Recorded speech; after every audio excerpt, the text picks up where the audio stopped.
And I was muted, wasn't I? Yep, you're good now. No, we're starting strong, but welcome to the Endless Frontiers, your home for all things science fiction and science fiction. I am your host, Jed Morgan, and thank you for joining us for the very first Story Forge stream. We're going to have a lot of fun. It's going to be incredibly laid back and chill.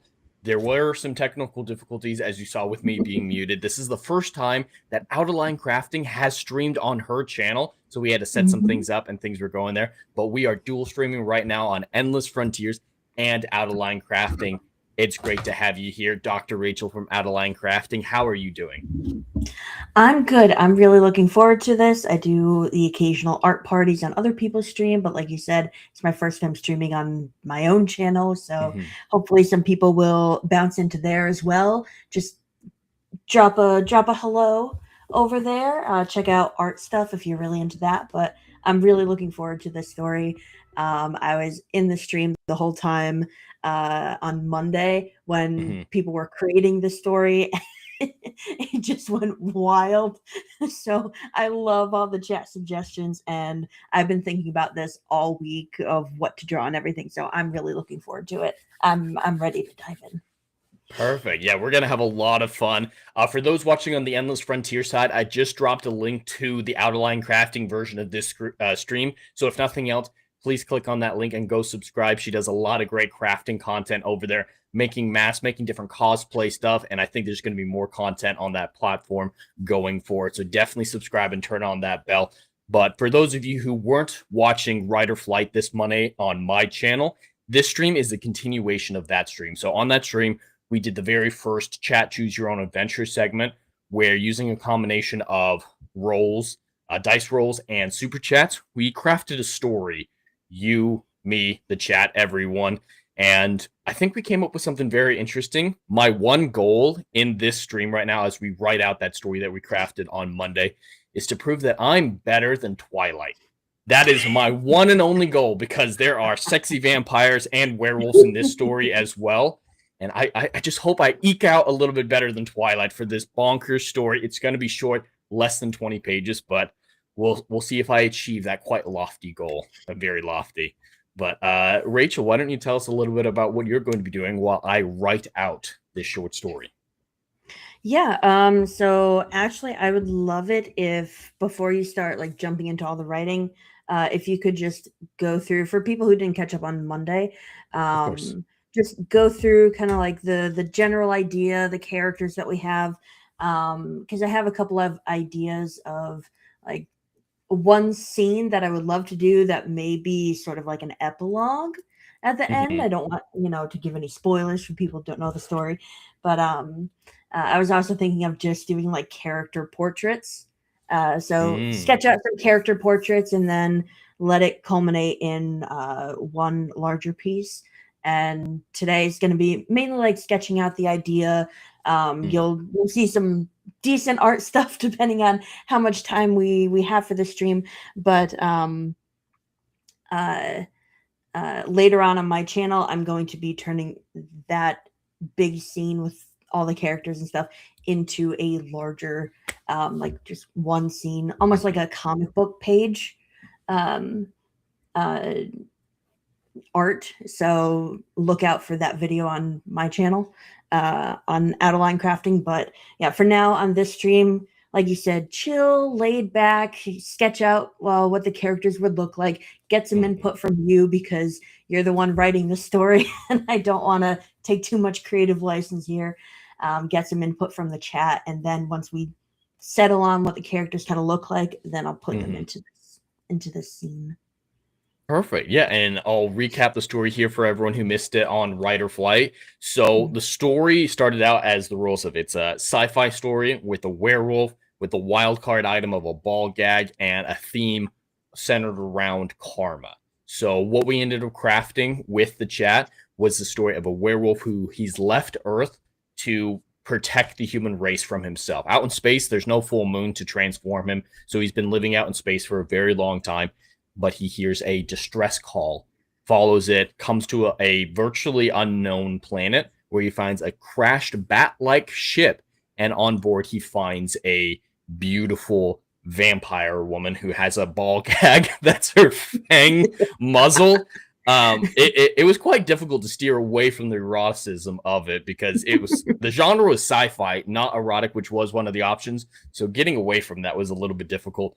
But he decides to trust her after she explains who she is and whatnot, and she runs away from him. He decides to take this opportunity to enjoy the open air for the first time in decades. So he sets up a little camp and is camping out on the planet when mutant boars attack and he must defend himself. Unfortunately, he is severely injured, and the vampire chick is the only one who can save him just before the brink of death. So they drive off the boars, and the vampire nurses him back to health. Unfortunately, he's so injured that he can't leave the planet before the full moon, which eventually does come. And when he wolfs out for the first time in decades, the vampire is able to take care of him, make sure he doesn't hurt anyone. Well, there's no one to hurt really, but he doesn't hurt her, and she makes sure he doesn't hurt himself. And that's when he realized that an immortal companion, like a vampire, can give him the companionship that he's craved after all these years in space. So he can have that companionship without fear of hurting anyone. So that's going to be the closing out the story, is this mutual companionship that they both find in each other, with the potential for a romance to develop. I don't want to leave it off with a kiss or anything like that, but that's going to be the short framework of the story. And I know you have an epilogue planned for that. Is kind of what you're thinking is the centerpiece. Yeah, I was just thinking, like, after he's healed up and they're, companions here, it's still a dangerous world out there that they're exploring. They're trying to understand, find their way through. So I kind of like the idea of this sort of big fight scene of him wolfed out, like hand to hand fighting this giant boar, mutant boar with these large tusks. And he's back to back with the vampire lady companion friend. And she's fighting her own boar. So they're still like in this scene fighting the boars. You get the character of the werewolf, you get the character of the vampire lady. I think is named Elizabeth. Yes, the vampire is Elizabeth and the werewolf is Lyran, is what the chat decided. Yep. So Lyran and Elizabeth are working together, fighting off these boar creatures. And I like the idea. I've never drawn a werewolf before. I've drawn plenty of people before, but never done a werewolf. So I have all my references up on the monitor next to me, looking at, how hairy do I go with a vampire? I'm just, and how hairy do I go with a werewolf? Sorry. And then vampire. What are some sneaky ways to get around, YouTube's policies? I'm sure I can't just draw completely naked, sexy lady and get away with it on YouTube. And I don't want, the rule is how artsy it is. So if it looks cartoonish, not realistic, you can get away with it. But if it's photorealistic, that's when it becomes a problem. That's why video games can get away with, like video game streamers can get away with streaming sex scenes sometimes, like The Witcher 3.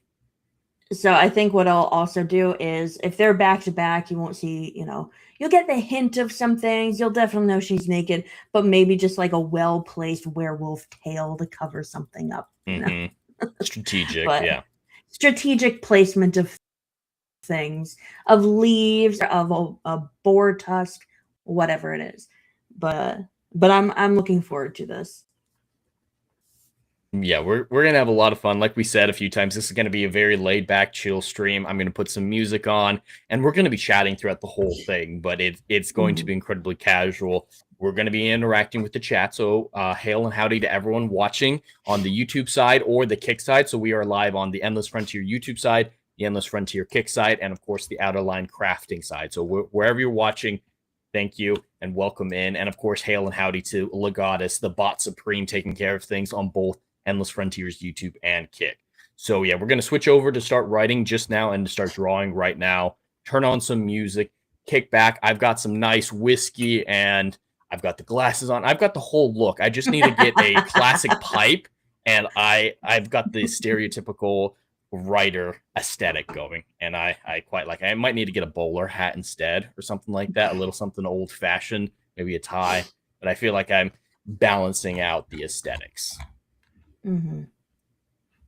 She doesn't care.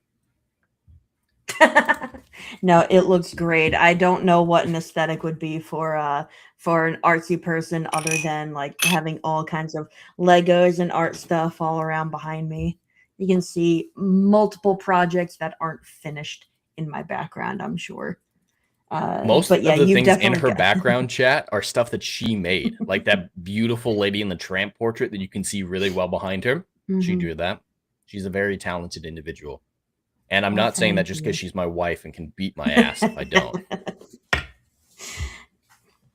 Yeah, no. But He's definitely being paid to say that all these nice things about me.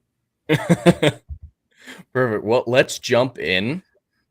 Mhm. So yeah, I'm going to be writing out the story, switching between Plotter, which is sponsoring the stream, but they're not the ones who decided that, I should use them or anything like that. I just really think it's a great tool for what we're trying to be doing here. So there will be an ad read for that at some point, but we're going to dive in. And as you can see from, the banner is not on this one. Let me add it to this scene. So the name is not going to stay Karma Wolf. It is an awful name. I realize that. It's just the only thing I could think of to name the file to get things started tonight. So the highest super chat starting at $1 will get to name the story. That's what we did through the entire Rider Flight stream. The super chats were picking names of characters, of places, and events like that. So you guys get to determine what the story is going to be called. If not, it's stuck as Karma Wolf. All right? If you guys don't pick a name. Please, chat. Somebody jump in and save us from this name. I'm sorry, Jed, you are a wonderful writer. And I'm not just saying that because I'm your wife. But man, the name Karma Wolf, it needs some serious help. So please, chat, jump in, save us from. I always write terrible placeholder titles. I know they're placeholders, so I don't try. But for my book series that is currently called The Endless Frontiers, it was originally shorthanded to Filterverse. I don't know if you remember that, Rachel, but yeah, I called it Filterverse for a little while. And everyone I told that to despised it, thought it was awful. And they were right. So I eventually decided, all right, I need to really name it. So Endless Frontiers came out of that. But we're going to jump into it. Let's see where we're at. The first thing we're doing is chapter 1. There's no prologue. And the intro is the werewolf Lyron is floating in the interstellar medium, avoiding all planets and solar systems to prevent transformation and keep others safe. Completely alone, hair overgrown from years of poor hygiene. He's a miner, and as a werewolf, he can handle more hostile environments and trade for food. So that's what we're going to start with, is setting that up. Going to be a fair amount of exposition until we get to the inciting incident. Hail Frank over on the YouTube side. Jed, did you write for Bubgy? I'm not sure what you mean, Frank. This is a completely degenerate story. It is weird, but chat made it. It's not my fault. It's not my fault. I will take credit for changing it to werewolf. You did, yes. It was going to be a bounty hunter before, and that's just boring as hell. Legatus, so it's just like Star Wars called itself Blue Harvest to get around people stalking the production. Karma Wolf is just the placeholder title. Yes, excellent example.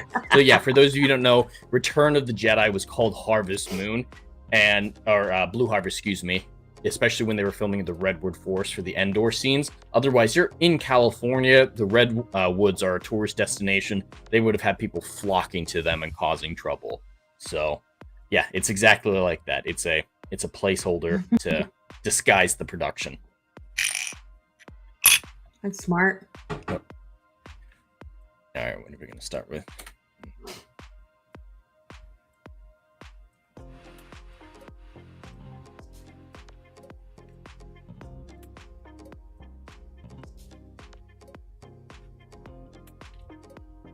I don't want to go anything basic, like he wakes up in a cold sweat. That would be way too basic, too cliche. I'm trying to think of the right look for this, for Lyron, too.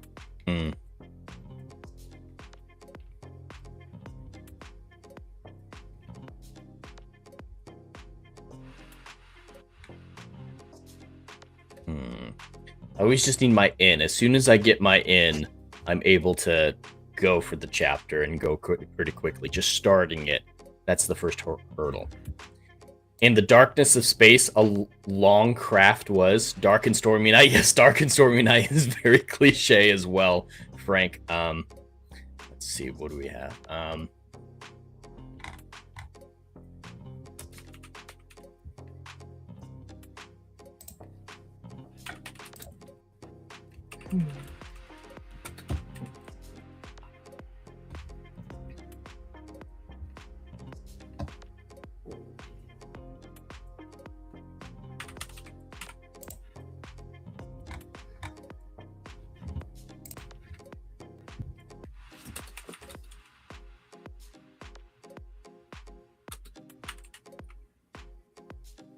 One thing that you'll all learn about me, chat, is I am not a good speller. I rely heavily on spell check like every modern writer, and I would be hopeless if I had to go back to like a typewriter or something.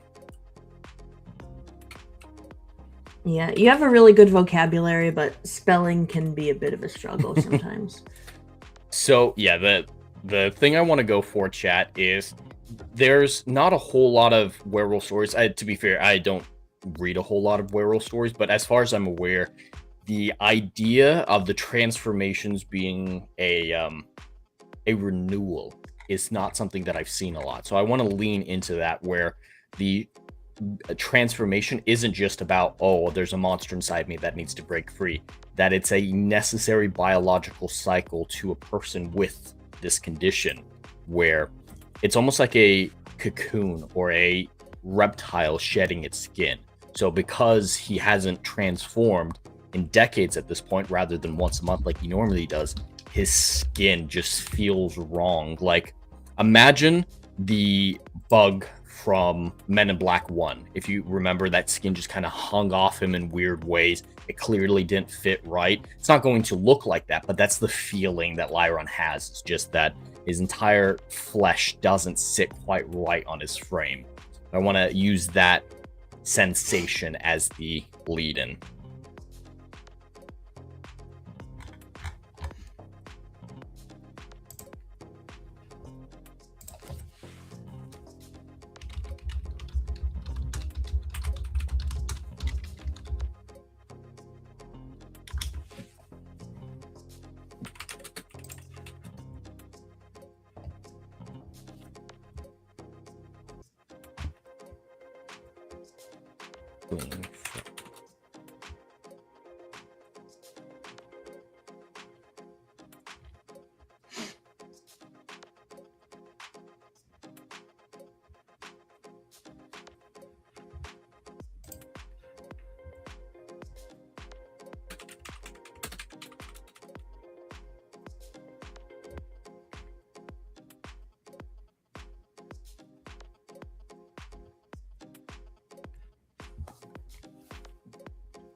Belong on his frame.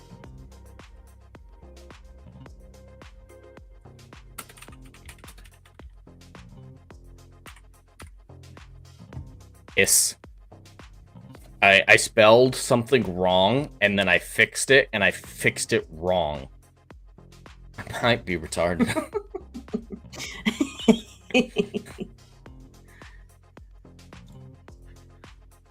It's okay. We can all be a little retarded sometimes.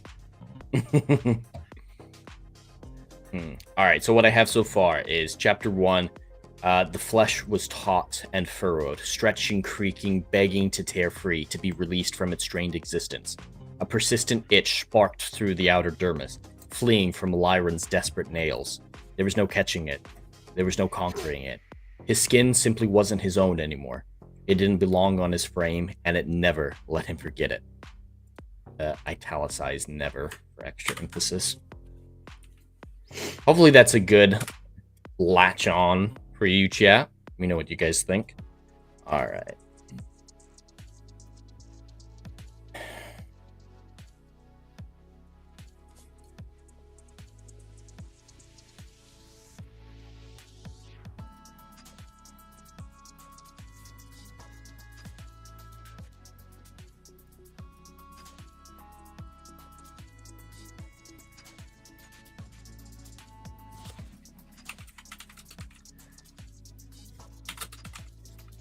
Now, this might seem like a really stupid anatomy question, but you're a smart doctor, lady.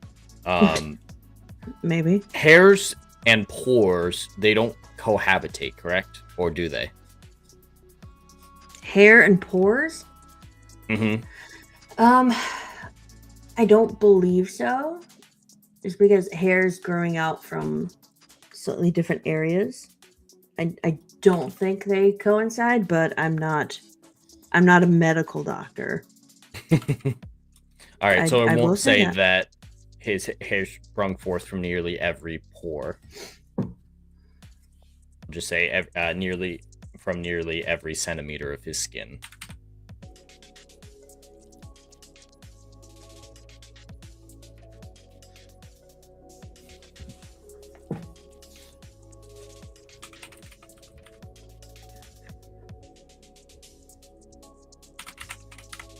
Big hairy dude. Very hairy dude.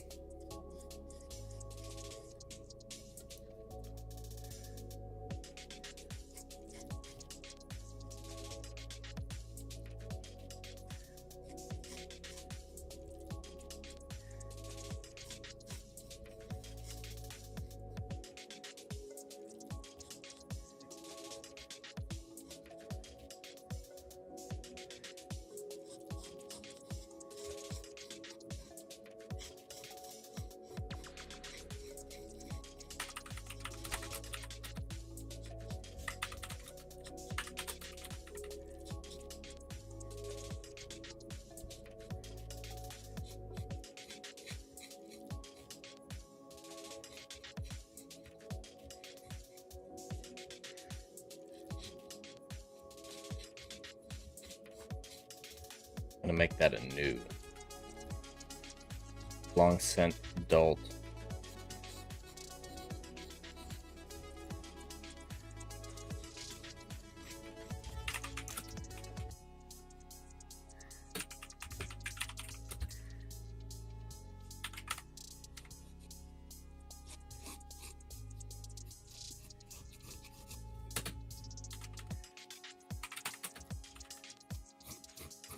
In between these.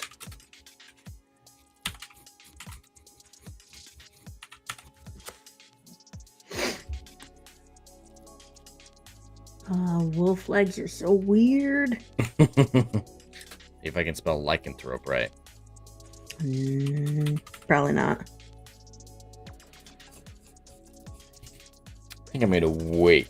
I gotta introduce the fact that he's in space before I jump to the fact that he hasn't transformed in a little while.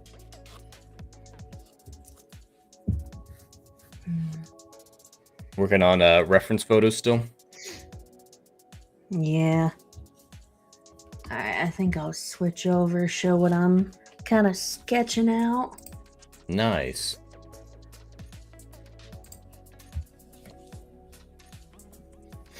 Alright, I know it's kind of tough to see. But I promise once I actually finish this outline, it'll be a lot better.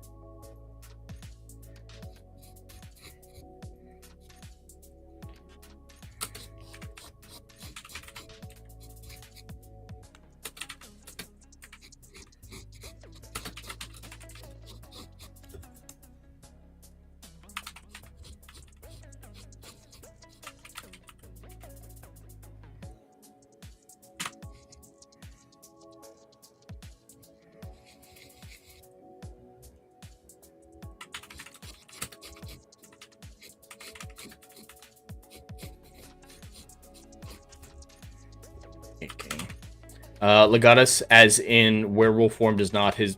At this stage, we don't know he's a werewolf. Instead, call him a mountain man or something. I mean, we could say that he's, as an appearance, similar to a mountain man, sure. As in werewolf form, does not his body also transform? So this is just his hair, not body. Yeah, this is an over the top display of body hair. Like, this is human body hair that we're talking about, and facial hair and everything like that, but it is unusual, the sheer quantity of it, but it is not his werewolf form or anything like that.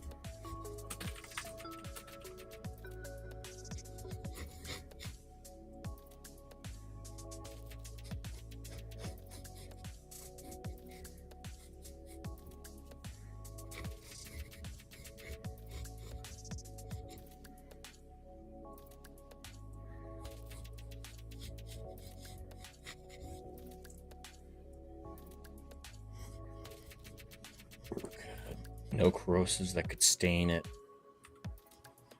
Stain.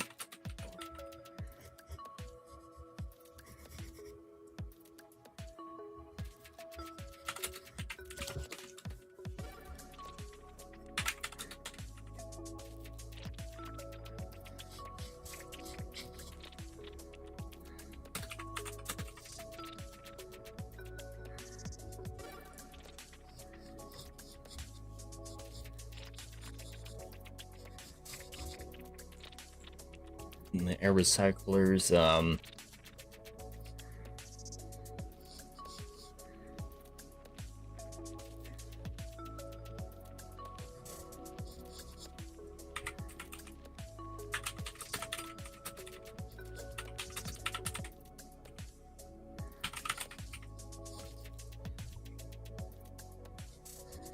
all right. So yeah, what I have here is the flesh was taut and furrowed, stretching, creaking, begging to tear free, to be released from its strained form. A persistent itch sparked through the outer dermis, fleeing from Lyron's desperate nails. There was no catching it. There was no conquering it. His skin simply wasn't his own anymore. It didn't belong on his frame, and it never let him forget it. That's good. I caught that. How long has he been in this tube? Would it not have been dulled to a gray over time from its pristine white? Not a chance to repaint it. So that's what I'm talking about here. Is there's not a that's what the next paragraph is talking about. He's been in here for a few decades, but the outside of the ship doesn't have a whole lot. There's not corrosives in space, and the interior, the air recyclers are sophisticated enough that it's doing a good job. I think I do want to soften that language though, making it so it's dulled a little bit, but a line that's like it's scarcely dulled from the brilliant white or something like that. So I do want to soften the language I have right now, but it wouldn't be muddy brown or something. That's what I wanted to avoid. But even the graceful absence of gravity and the constant friction it demanded was not enough to soothe his aching. Lyron hung, suspended in the empty air of the sterile tube he called home. The walls had scarcely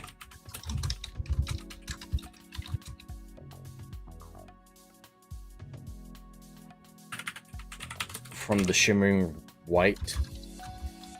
The walls had scarcely dulled from the shimmering white.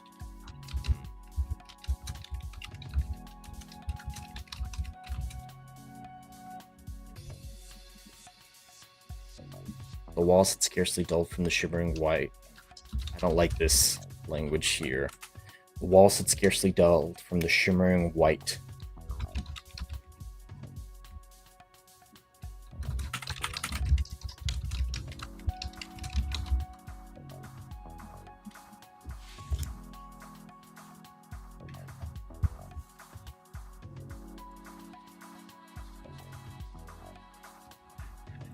On the day he purchased this vessel. That is a long sentence. It is split up, so it shouldn't be too bad. The walls had scarcely dulled from the shimmering, blinding white they had possessed on the day he purchased this vessel, for there were no corrosives that could stain or corrupt it, other than what his own body produced, and the ship's air recyclers purified most of those contaminants.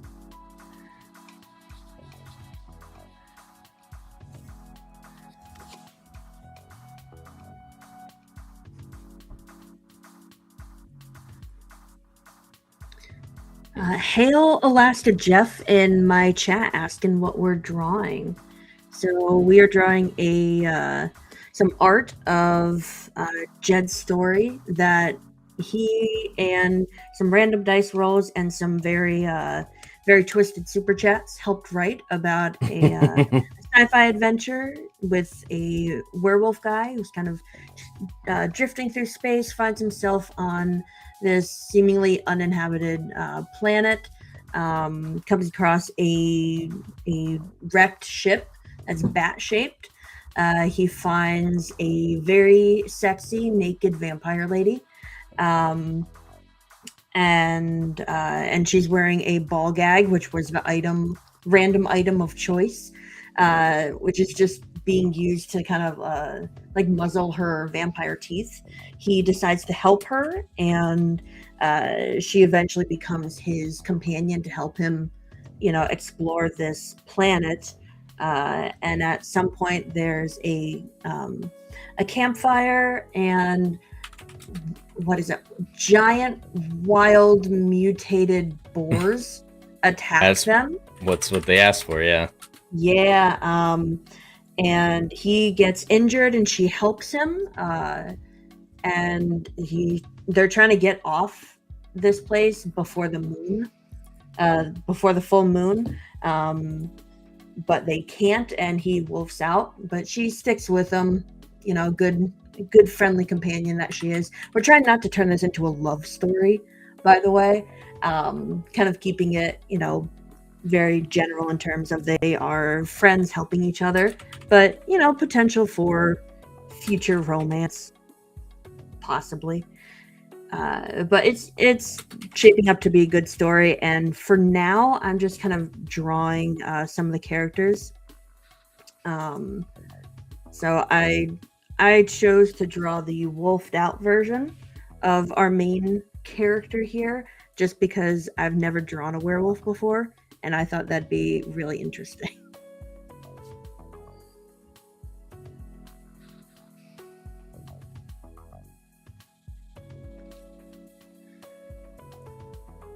All right.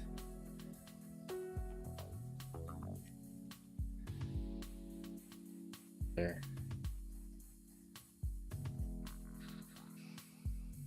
Thanks for the catch, Legatus.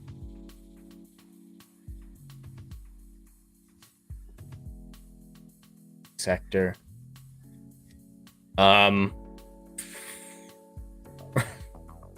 Let me refresh my chat because I didn't see the recent Frank message that just came in.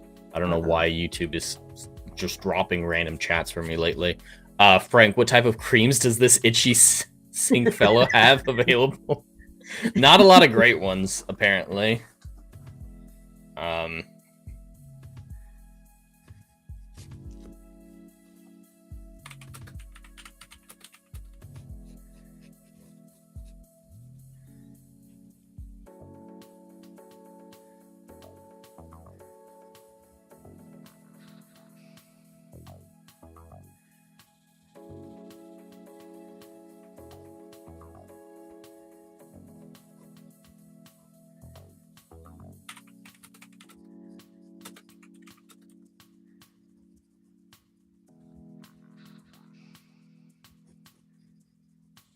Nickel wouldn't be very useful. What's a useful element?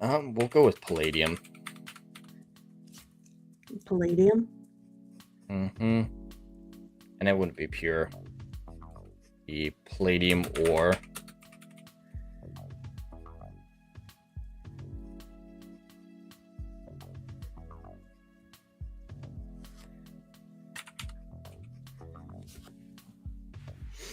For some reason, YouTube had Frank's comment held for review. Okay, that's weird. It normally would show up for me that it was held for review, but I'm glad you were able to release that, Legatus. All right, let's see where we're at. And in the home, the walls.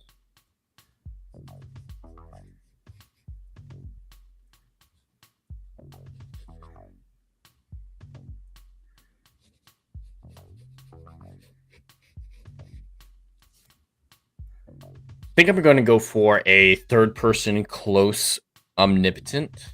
I know a close and omnipotent aren't usually put together, but I think it should work in a scenario like this where I just want the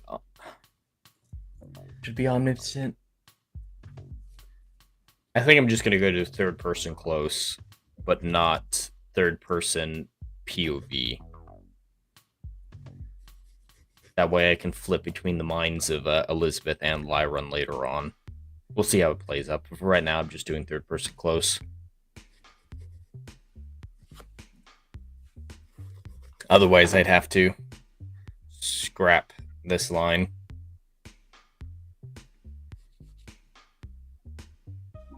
Oh, and as a reminder, chat, I mentioned this on Ride or Fly. I didn't mention it on this stream quite yet. But if we reach the super chat goal of $100, I will make this short story into an audiobook with the professional voice acting talents of people like Fear the Beardo and anybody else who want to be involved. I don't know who's going to play the vampire yet. Playing a naked, sexy vampire with a ball gag isn't a role that many people will be clamoring for, but we'll see who we can get to fill that role. But Hey, you yeah, don't in know general, that. it's true. You I don't don't know. know I that. haven't Maybe asked. some people really excited. And it's gonna be a little ridiculous. But Beardo is already on board if we reach there. And regardless, after we finish both the artwork and the short story, they'll be available for members on my channel. All right, what do I want to do next?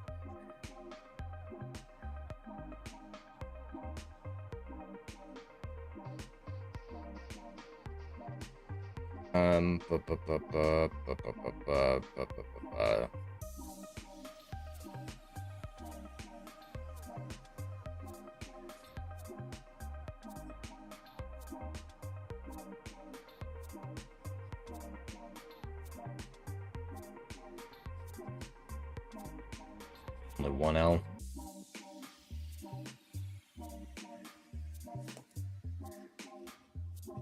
Hail Wiley Dave over on the kick side. What are we doing?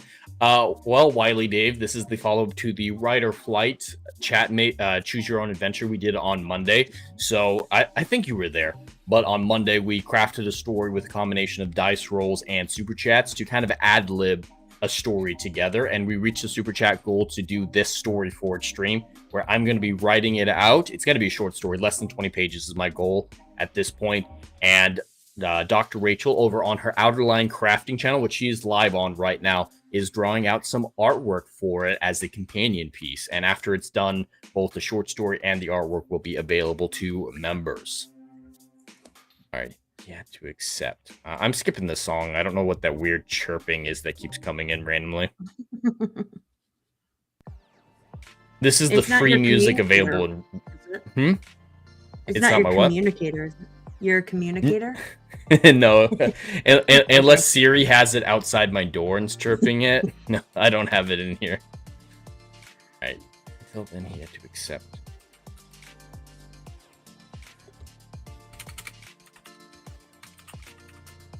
His furry appearance. That's not going to confuse people. May as well just lean into it. You're writing a sci-fi furry adventure. Accept it. Sci-fi furry adventure.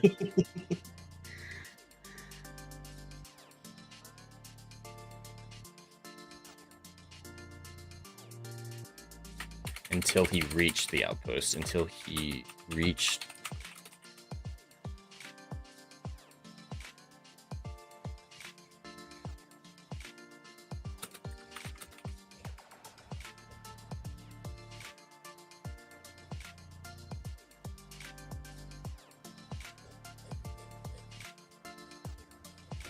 Did Beardo give you the books? Yes, he did, actually. I went and hung out with Fear the Beardo. Last night we both did, actually, for Kwanzaa. Yes, we celebrated Kwanzaa with Fear the Beardo. Make fun of him for that. And yes, he did get me the books, the Doctor Who histories that were very interesting. I wasn't sure what they were going to be, but they're very cool.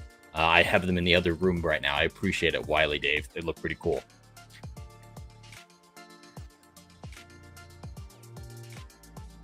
Lycanthrope.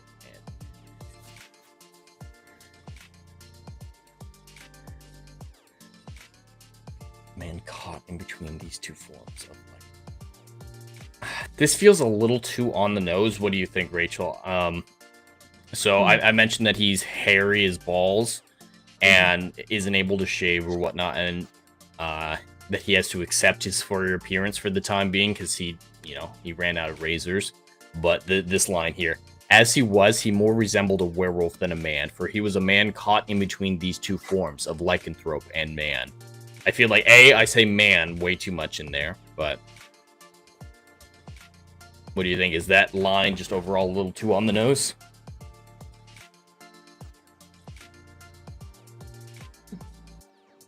Maybe take out the first man, for he was a being caught between these two forms. Or he was a being. Like The middle. Yeah. But it is just saying it outright like this a little on the nose. I mean, as long as you don't want this to be a sudden reveal, like, hey, you get to the end and be like, by the way, guess what? He's a werewolf. You never knew that, did you? I mean, saying it outright kind of creates an interesting image of this guy, of like, how much werewolf is he? Like, does he have the muzzle? Does he have wolf-like ears? Or is he just a really hairy dude with some extra joints in his legs or something?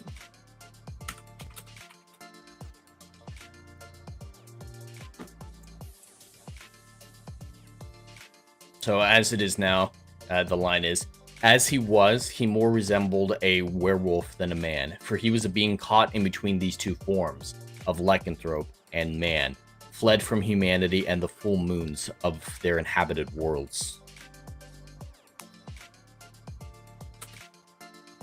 Is that too exposition-y?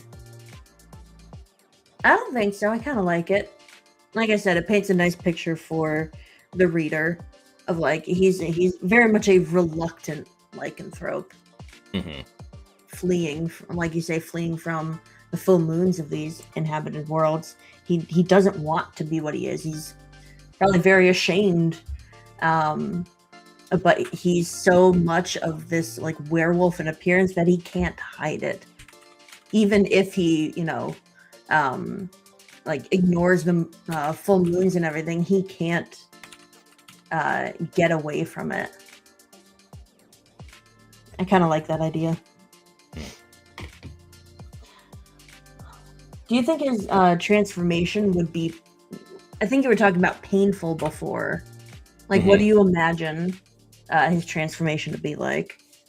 Do you remember the shapeshifters in the first couple seasons of Supernatural, where like it was played by Jensen Ackles in the first episode that featured the shapeshifters, but when he was transforming, he literally had to peel his skin off. Like he dug his fingers into the first layer and ripped it off. I'm imagining something like that, rather than his skin morphing into the snout or whatnot and the more animalistic fur. I'm imagining his skin as tearing off, like I was mentioning with the reptile. The human persona, the human facade is a renewable thing. That's why I'm going to call his transformations renewals. And it's about renewing himself. And if he does transform into a werewolf, I'm changing the lore. I know, I hope Legatus isn't too upset about this. I'm having it with this werewolf that he can't transform back unless he consumes enough energy to reconstruct his new layer of skin, his human shape. So he needs to eat enough meat or whatever it is so that his body has the cellular energy to reform the outer layer. I really like that idea. I don't know what all of you in the audiences think, but I like that idea. I like the idea of that this is a painful kind of thing. It, in some ways, it humanizes it, because it's not just this this being that can just poof, I'm a werewolf, poof, I'm back to a guy, and no harm, no foul. It's a very painful process. It's horrible to have to go through. So that's why I don't know how much you can see of my image. I know it's upside down, but I'm kind of drawing this this werewolf who's like ripping off his own skin. Probably like howling in agony. Just this idea, like you're saying, it's a very painful transformation. So I thought, what if he's like having to rip off this skin because everything's growing out of his control, and he absolutely hates having to do this, but he can't stand it anymore. He can't stop the moon from shining. It's not like he can go around and just blow up every moon. So he is going through this very prolonged, painful process. I don't know if I'm going to be able to finished this. I'm a page and a half in, and we're almost an hour into the stream.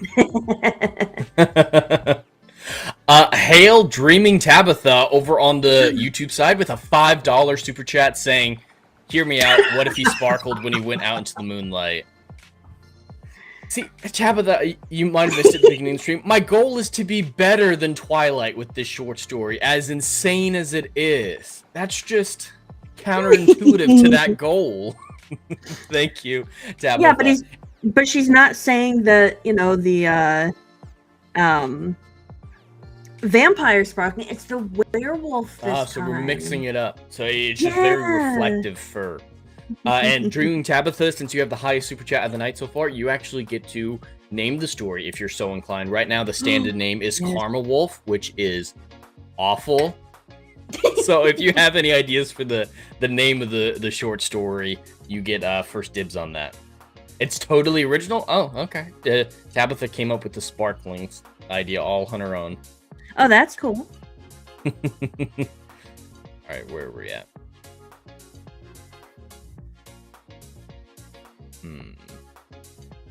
I think we were pretty well through the intro.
Dreaming Tabitha, can I get the quick synopsis of the story again? Got my gray cells turning. Perfect. So, yes, the story that chat came up with on Monday was using the prompts of sci-fi, werewolf, ball gag, and a theme of karma.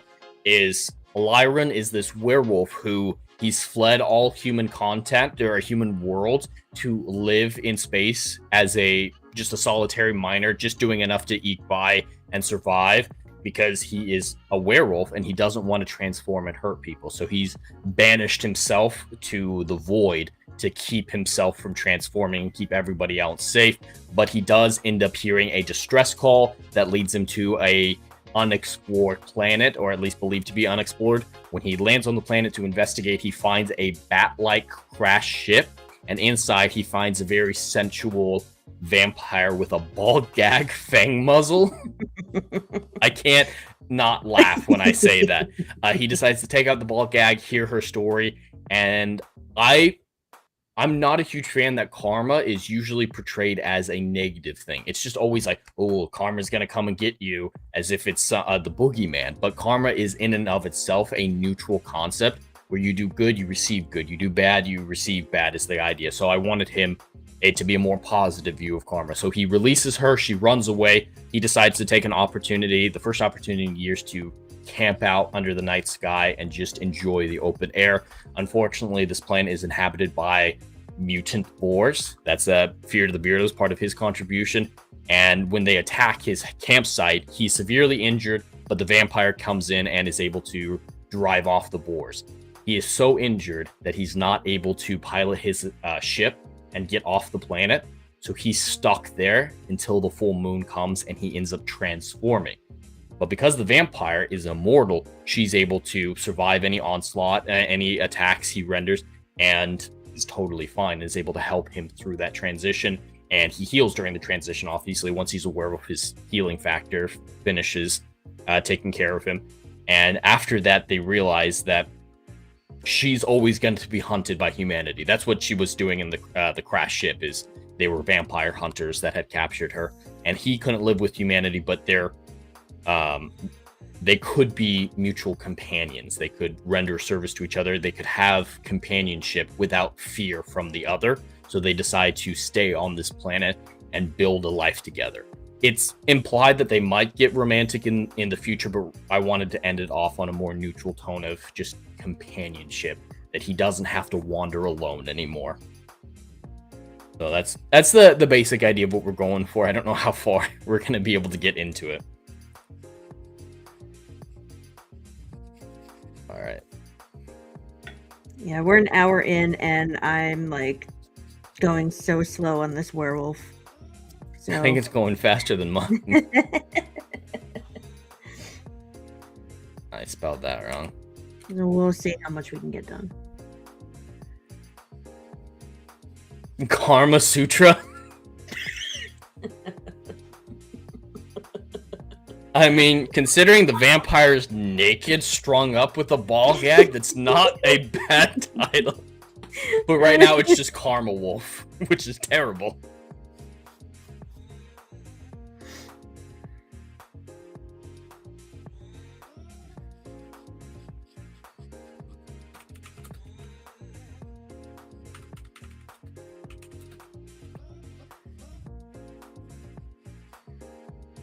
What's a reference I can do? That's too obvious.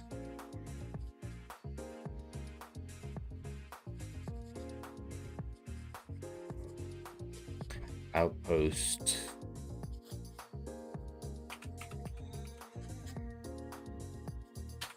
And do a little Star Trek reference. Alright, it is her prerogative as the super chatter to name it whatever she wants. So until there's a higher super chat that dethrones her, the story is called Karma Sutra.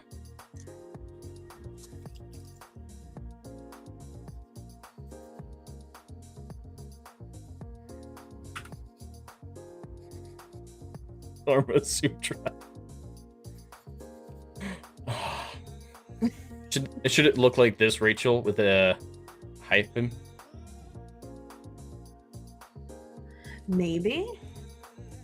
I mean, Tabitha's doesn't have a hyphen through it, so I don't know. I think it might be up to her. I think it looks the best like this, but she can, of course, override that decision. The story is ridiculous. All right. I love this story. I know Wily Dave and Legatus will probably be able to tell this, but anybody have any idea out there what the Cardassian reference is for? In the ships. I don't know why I wrote shields.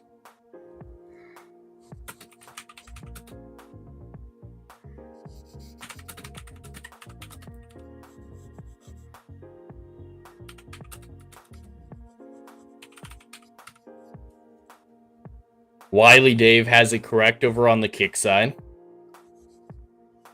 Guarantee it's a one-of-a-kind title. You're right, Tabitha. I think you can fairly confidently say that that is a unique title. Tabitha has it right. It is a Star Trek reference, Cardassians. They were a little bit in TNG, but primarily in DS9. I hope I spelled it right. I think that's right.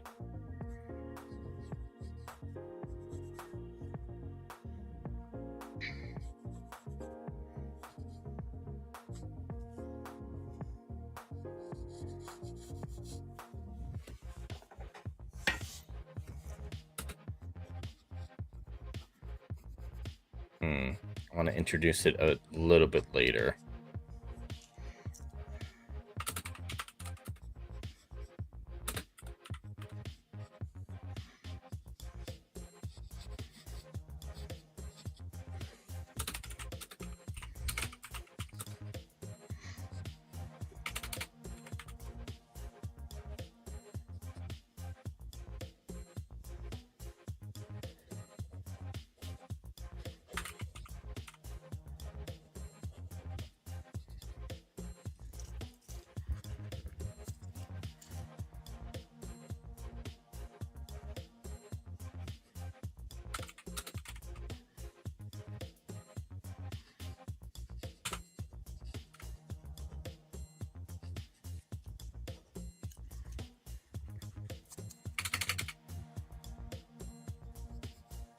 All right.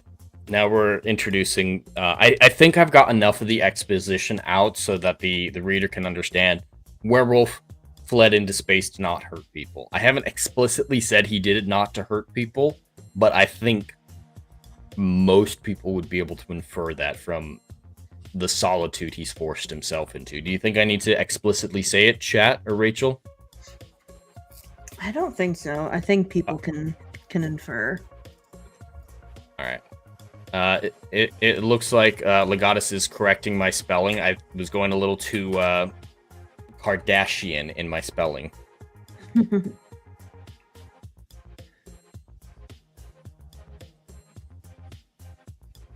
There are 4 lights.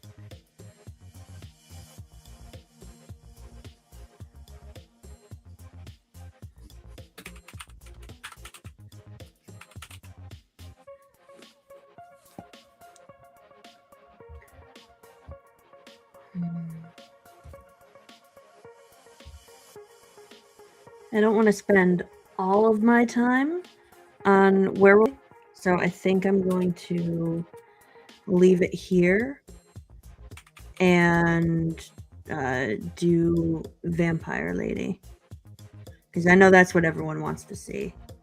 I think you're right. I think everyone is looking forward to the sexy naked ball gag vampire.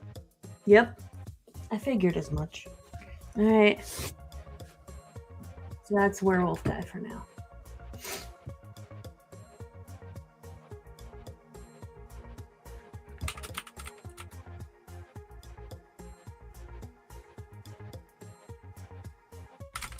Okay, and Jed, when you say she's strung up, like sitting on the floor, shackles on hands, or like let me pull it up.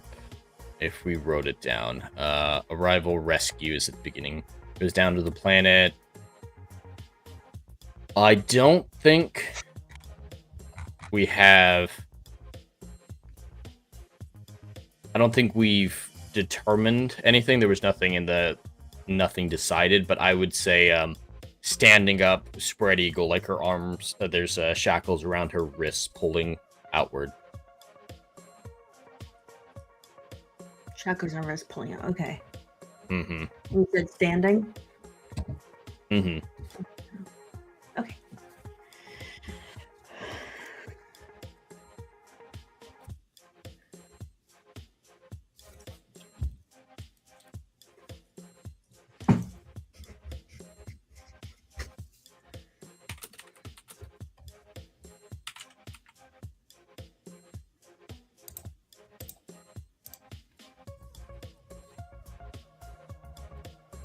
I like what you've got there, Legata, so I'm going to steal parts of it.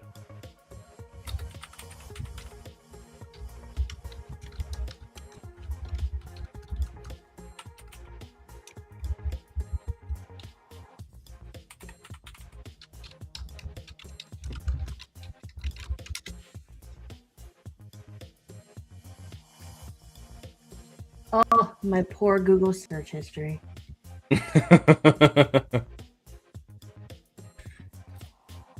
Wiley Dave, is she into that S&M shit?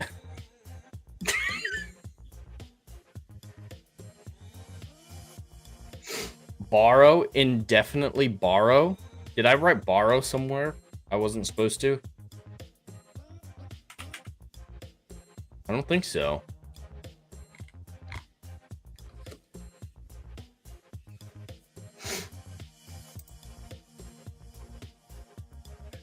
It wouldn't surprise me if I randomly wrote the word borrow.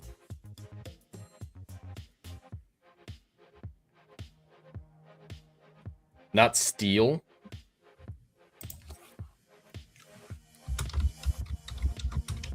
I still don't know what you mean. Legatus. Oh, borrow some idea suggestions. Okay, you're right. You're right. Yes, this is chat choose your own adventure. So I'm borrowing ideas from the chat to craft the story because it is your story as much as mine. I kind of want it to be all your story. I'm not sure I want to take credit for this. All right. What a way to kick off this series, though, right?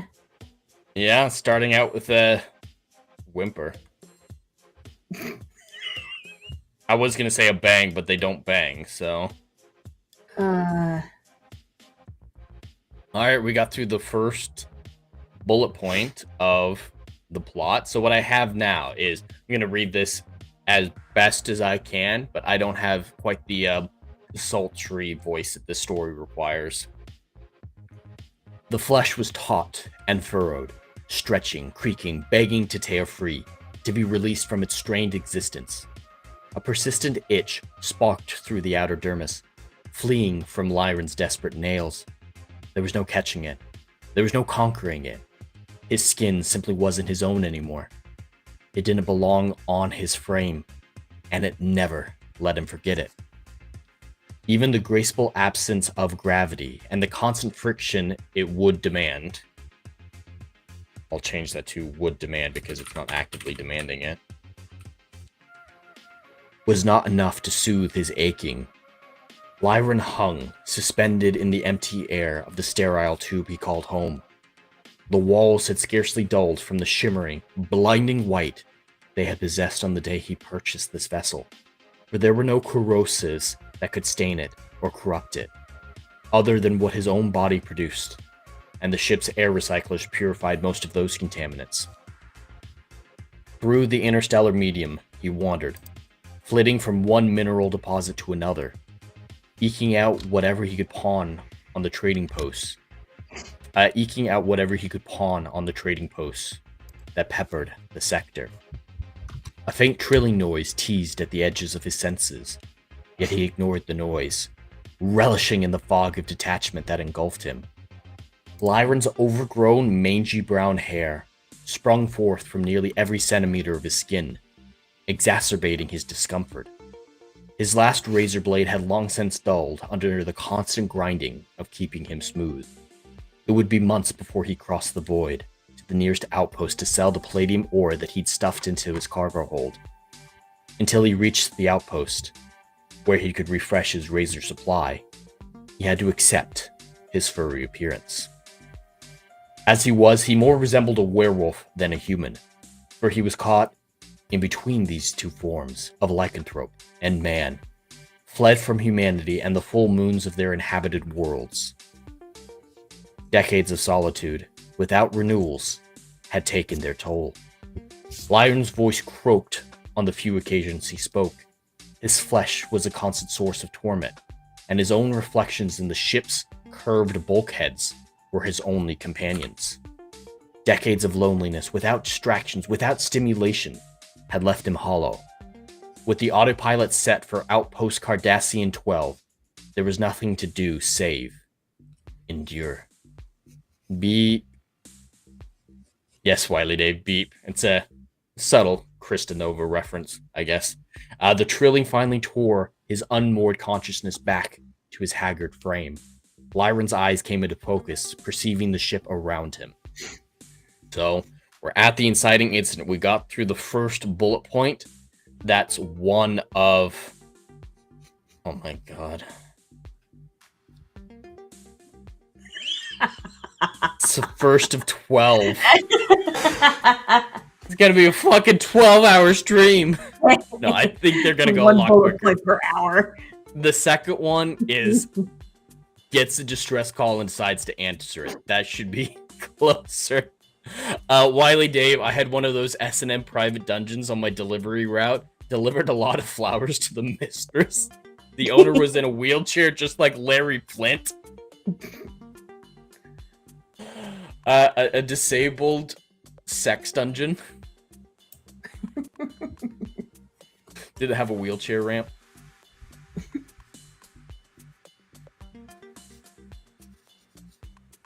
Legatus of lycanthrope and human, belonging to neither yet part of both. Ooh, I actually really like that. Belonging to neither yet part of both. I really like that part. Where is that? For he was a being caught in between these two forms of lycanthrope and man, belonging to neither yet part of both. That's really good.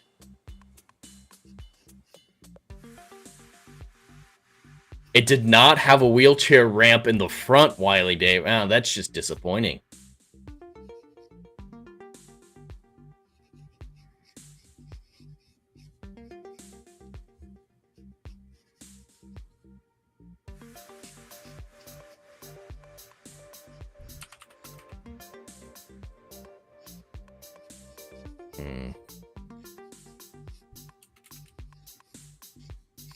Need the second half of this sentence, for he was a being caught in between these two forms of lycanthrope and man, belonging to neither, yet part of both, having fled from humanity and the moons of their inhabited worlds.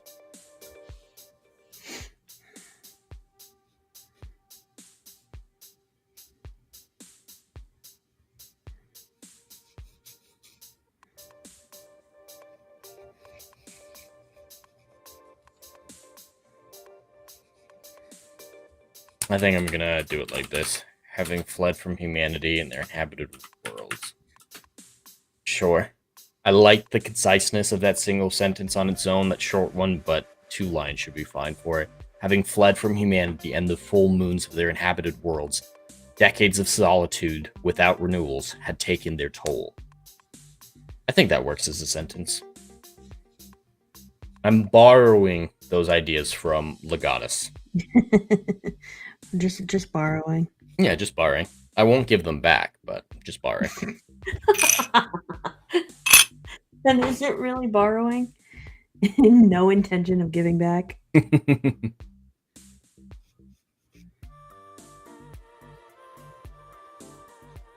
Is Karma Sutra better than Karma Wolf?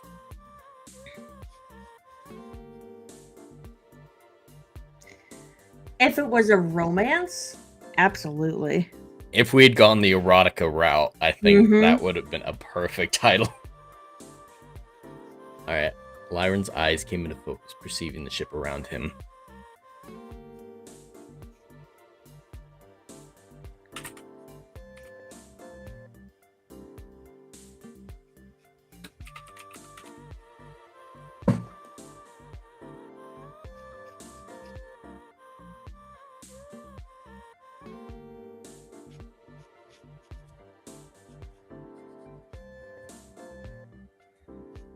Forward broke head.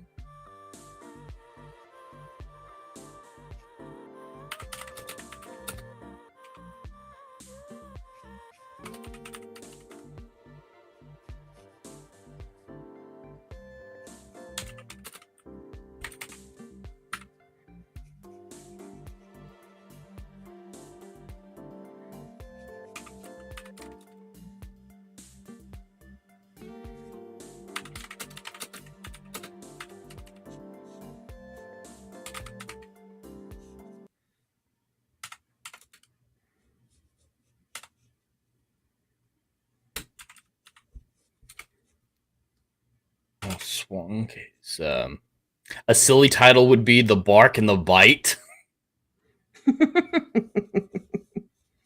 I really like that one too.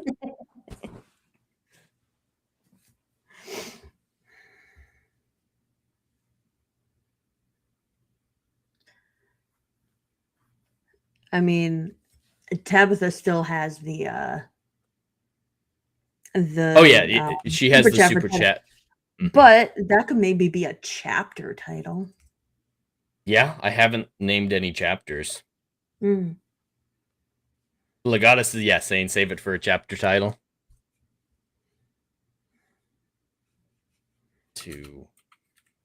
Alright, the music ended. Let me try to turn that back on.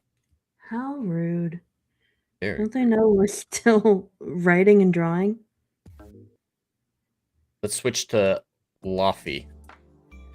Or Lo-Fi. Lofty? No, Lofty.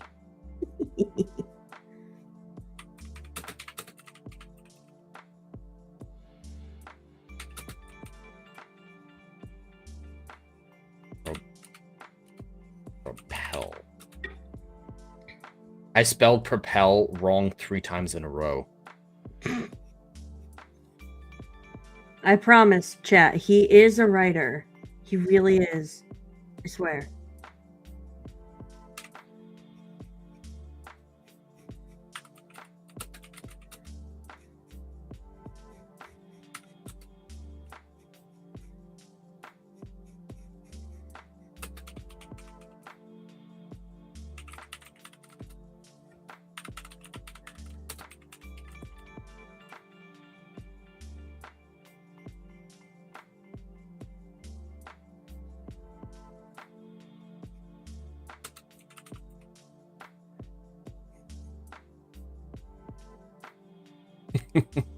How many different ways can you spell propel? Just 3? Give me time. And take away my spell check, and you will see how many different ways I can spell propel.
Think I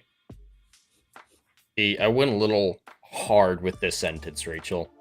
Lyron shoved down the desire of the werewolf within to hunt, to feast, to bathe in living, frothy, flowing nectar of a still wriggling prey's entrails.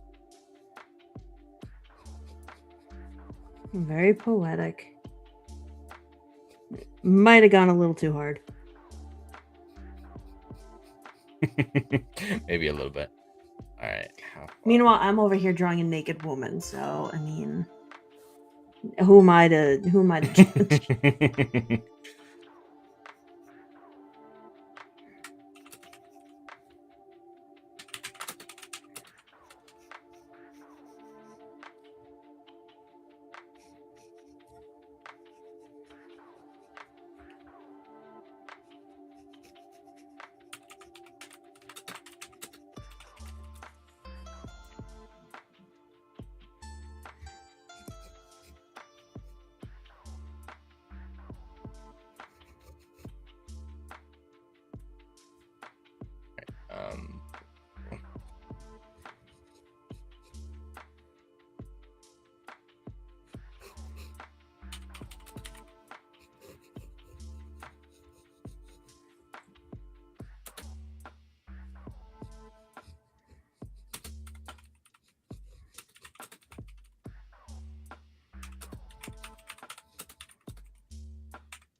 Legatus, it sounds like Lyron has to go through that each and every time he trades at an outpost. Yes, exactly. I wanted that implication to be there. I'm glad you picked that up. Like, it is a hard instinct to overcome, especially after this long without renewal.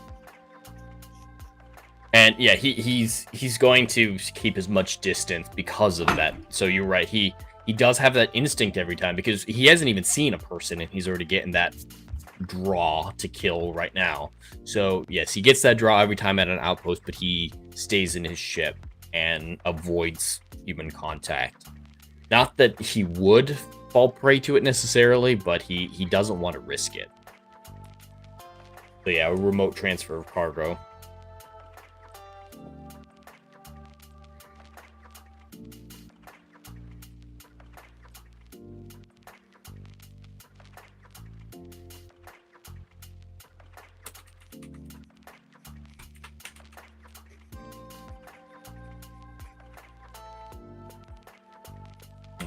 Analyzed.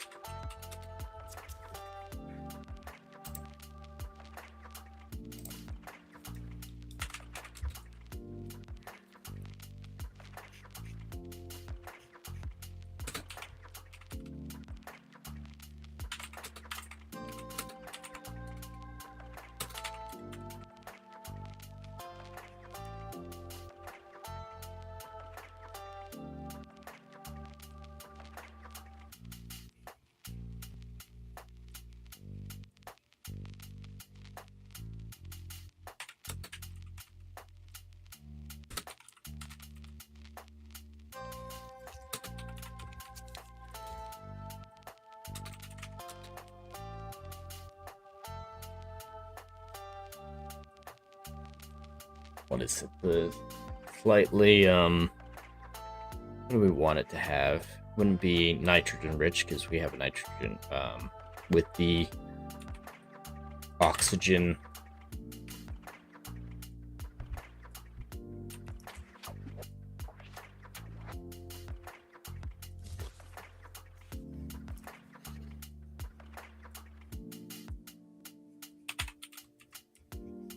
Legatus, do you think when we talked about him trading that we mentioned there was about remote transfers, lack of physical content? So here, when he comes to realize he might have to meet someone in person, it becomes more impactful.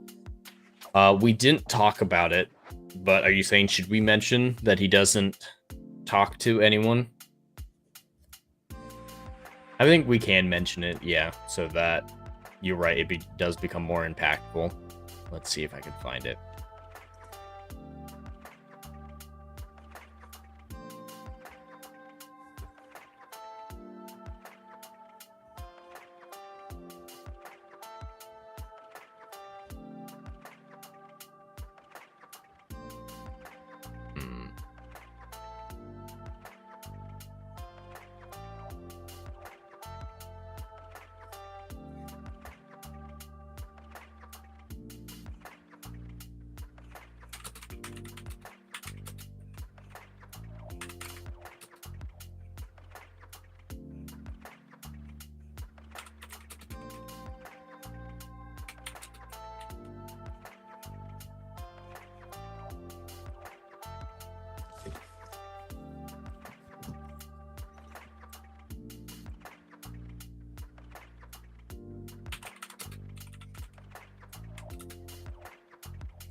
See how we can make that work.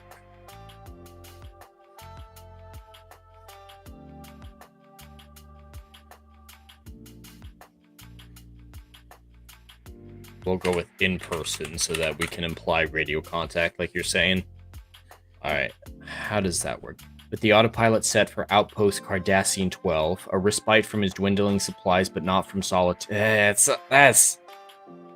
really rough. There was nothing left to do save endure.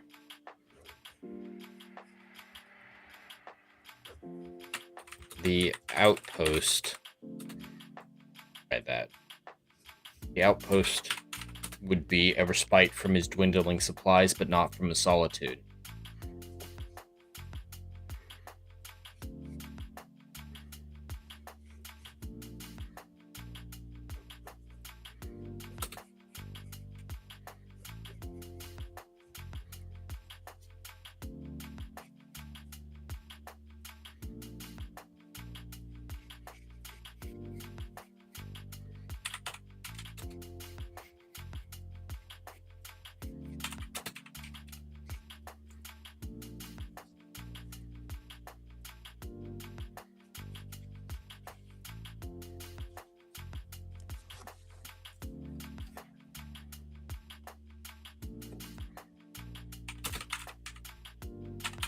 All right, that's got to be better. All right, I like the way the paragraph is ending with ... endure, but maybe it's better with the outpost would be a respite from his dwindling supplies, but not from his solitude. For he feared what his animalistic side would do if he came face to face with another life form. I think that pretty efficiently says that, yeah, there's no human contact even with the outpost, and he's worried about what he'll do if he might succumb to his instincts if he saw someone.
Legatus, that helps in setting up his psyche when he had to finally break it. I like it. Yeah, I think that works a lot better. And I definitely didn't like jamming it into the middle of that other sentence. So I like the way it is. This realization ate at the man.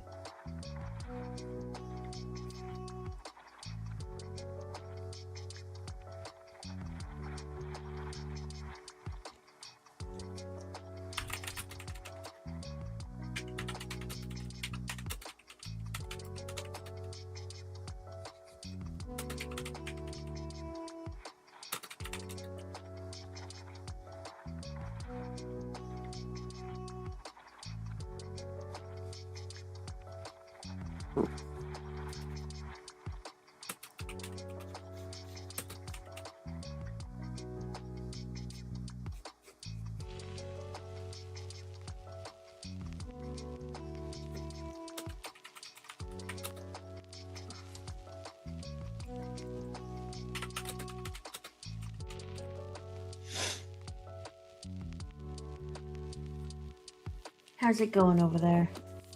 I think it's going good. How's it going for you? Pretty good. I'm gonna full screen you so everyone can see what you're doing a little bit better. Sure. Oh. What I got so far. Nice. Those both look really good. You can tell the ball gags in there. Very strategic placement of the thighs and the hair. Classic. Mm-hmm. It's classic to use the hair. It's very 80s. Thank you. I mean, I don't know what else I could use in the environment to do that, because like you said, she's just kind of like chained up by her wrists. I figured a sitting pose would be nicer, a lot easier to, hide under bits. Mm-hmm. No, that works. That absolutely works. We hadn't established anything for her pose, so it was up to you. Sweet. So yeah, that's the general idea of it. And then I'm not sure what next. Maybe trying to figure out what the boar looks like. The wonderful mutant boar. It's looking great. Thank you.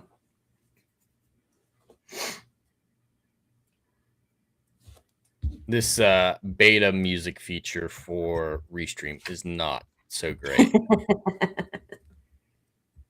Try that. Maybe we should ask chat what kind of music they want to listen to.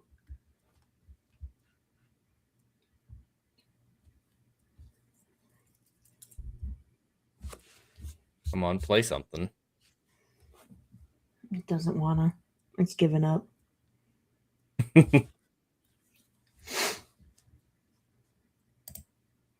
Anything? Nope. There it goes. Hey. Not great, but it's something. All right, so yeah, I've added on quite a little bit. So last thing I had was the beep. The trilling finally tore his unmoored consciousness back to his haggard frame. Lyron's eyes came into focus, perceiving the ship around him. His pilot's terminal, set against the blank forward bulkhead, was demanding his attention, trilling and flashing with an amber light. Reluctantly, feeling the shifting of his ill-fitting skin, Lyron swung a leg wide to shove off a nearby surface and propel himself to the terminal. His communication screen was reporting an incoming transmission, a distress call. A vice clamped down around his lungs, cinching off his breaths. Cinching off his breath and quickening his pulse.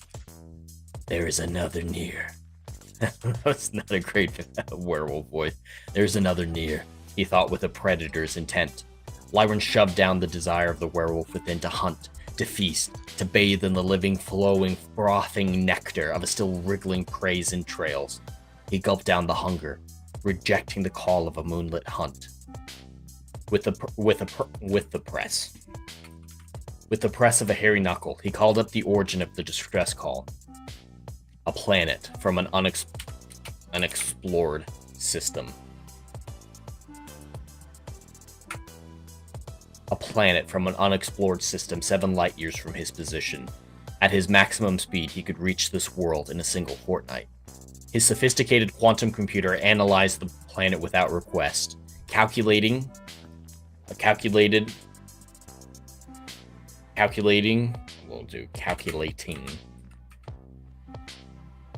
its orbit, seasons, and climate. With his robust werewolf constitution, he could breathe the oxygen, light, atmosphere with little difficulty.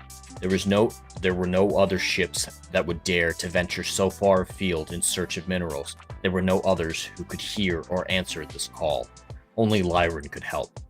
This realization aided the man, wrestling with his promise to stay apart from the universe, and with the werewolf that demanded he answer the call for wholly non-altruistic motives.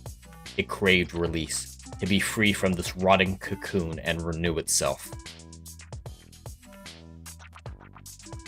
A vice clamped down. Was there a physical clamp? Lyron felt like a vice clamped down on his chest. Yeah, it's a metaphor. I could make it a simile and add in like. That would be more clear.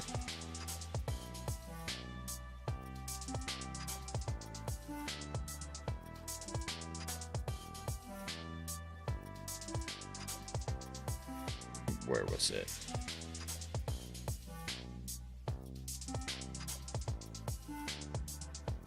Yeah, right now it's a metaphor. I could make it a simile, Legatus. A vice clamped down round his lungs, cinching off his breath.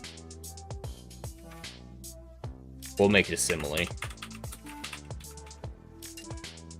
A vice-like force clamped down round his lungs, cinching off his breath and quickening his pulse. That works. Craved release to be free from this rotting cocoon and renew itself.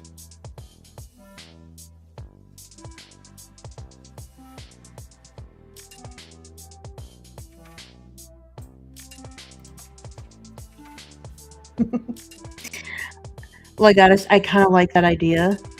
Saying in my chat, Is the werewolf using one of those chest expander equipments? That'd be very funny if it was like a little workout room on his shuttle or something. It was like just for wolfing out, and you can lift so much more weight and everything. That'd be very funny, but I don't think so. He's just kind of this idea that like it's very painful to transform, and so he's basically having to rip off his own skin, his human skin, to finish his transformation.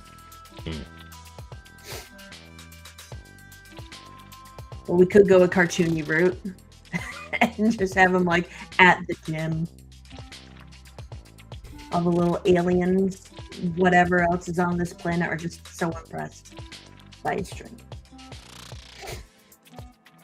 But right now, I'm just looking up references for mutant boars, and of course, it comes up with the pigmen from the Minecraft movie. Of course. Oh.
I do not recommend Googling mutant giant boar. No. Really gross stuff.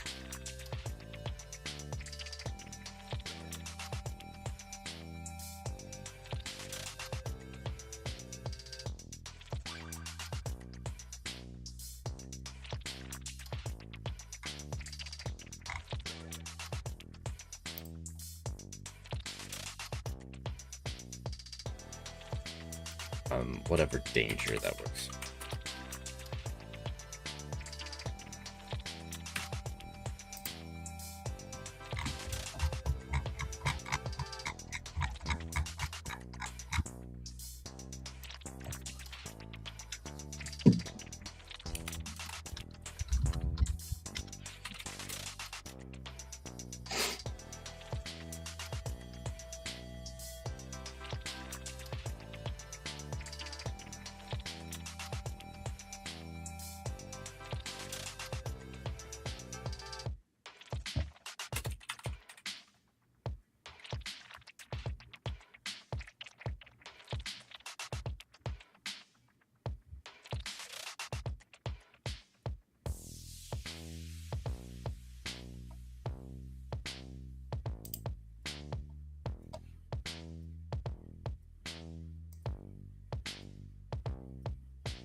So, Jed, is this at all where you thought the story was going to go early Monday? No, I had no idea this is what would come out of all of this.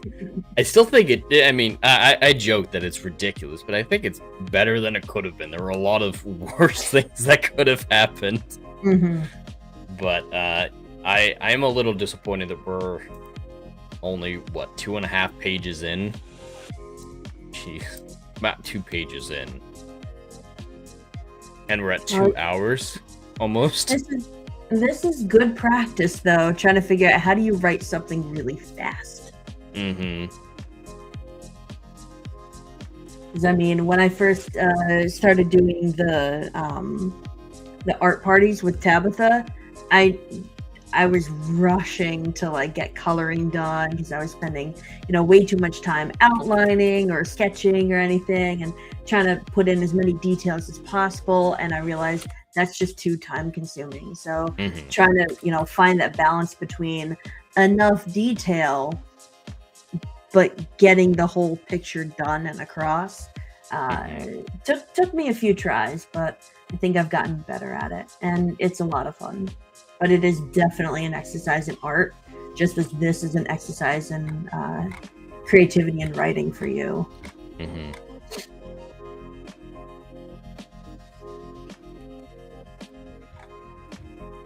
But I do know that you can write fast.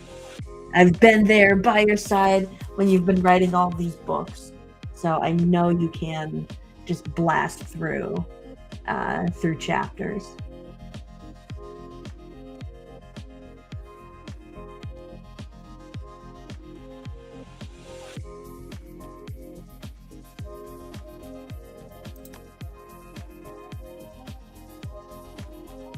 There we go. Perfect. And that needs a question mark. All right, that's 2 out of 12. Yay! You are 1/6 of the way there.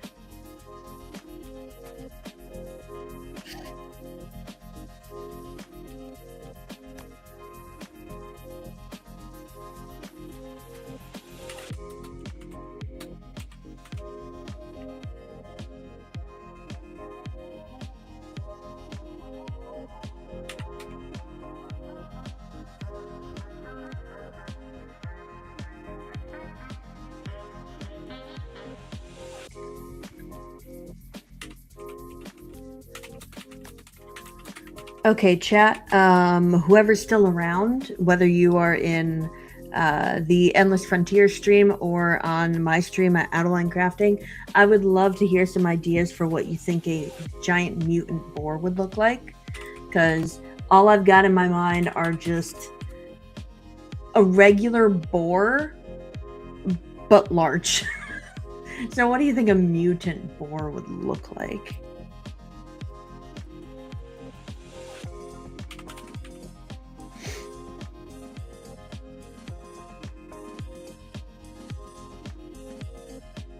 Legatus, as is. Do you think salvation should go before? Well, he doesn't know which is which. But yeah, it might be more dramatic to end the section with doom rather than salvation. It's more ominous.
split that into a different paragraph.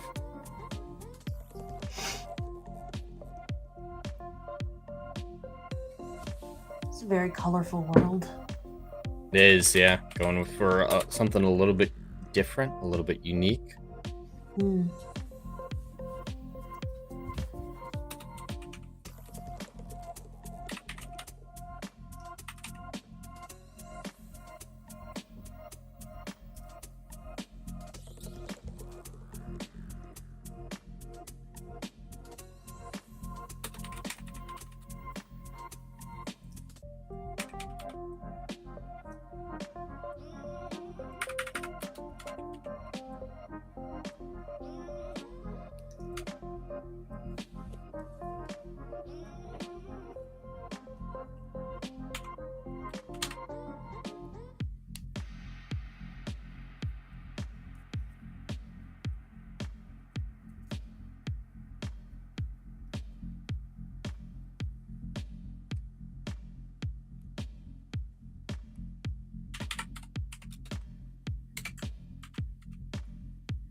I already say it terrified him. Dreadful. I said dreadful before. Perfect.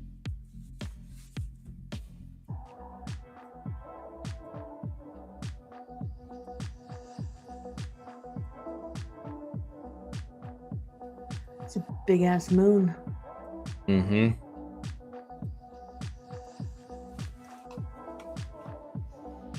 Sorry, I'm just caught up in your writing now. Sorry, I'm distracting you. Nah, it's okay. I'm not sure how to approach this boar. And I'm wondering if maybe I should draw out something of this planet. Maybe the wrecked ship.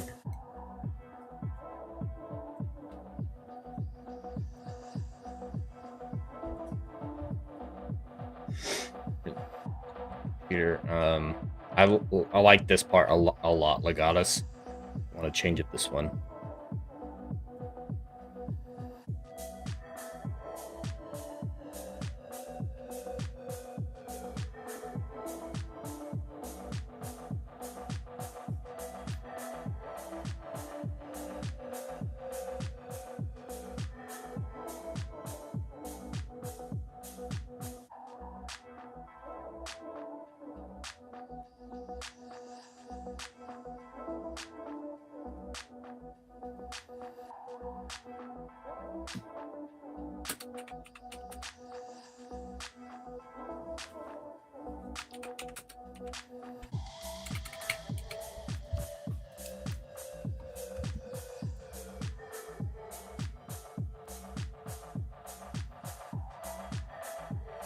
For the natural satellite above, the natural satellite far above the surface drew his gaze.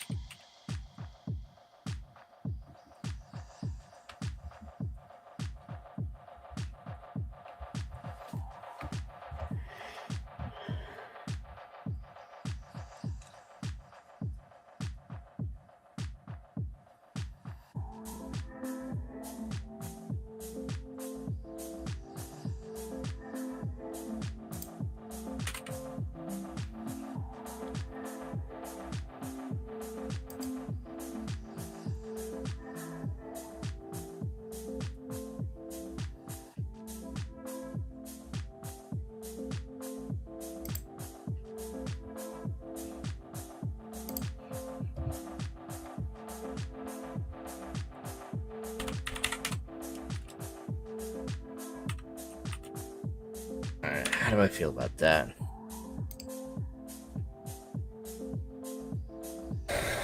The full moon will rise in 4 rotations of this planet, so that's 4 days on the surface. Their days, not our days.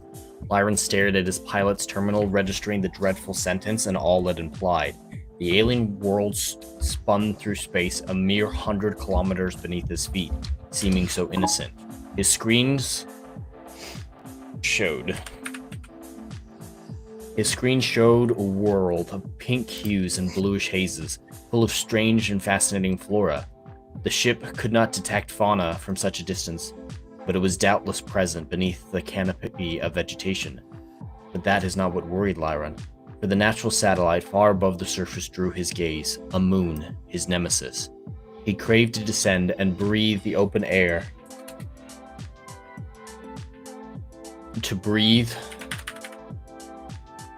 He craved to descend and breathe open air that had never passed in part through his lungs before. Yet the looming silhouette of this hulking moon, near half the mass of the planet itself,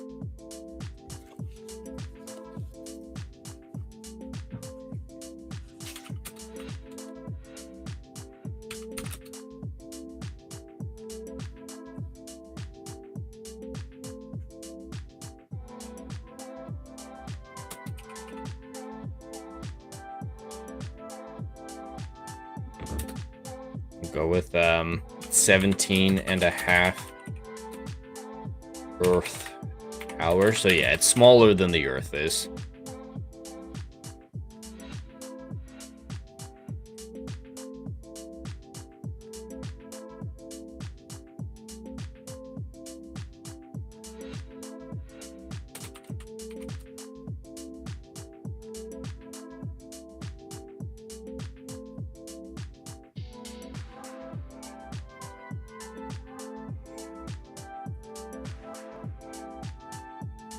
Does Lyra know how long it would take?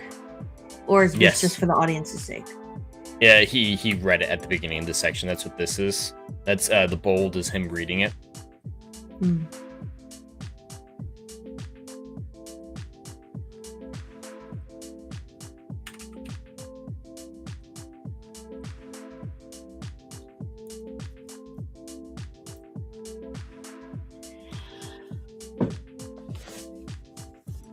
In 4 short days, running 17 and a half Earth hours, the moon would turn to face its parent planet, unmasking, showing its terrible visage.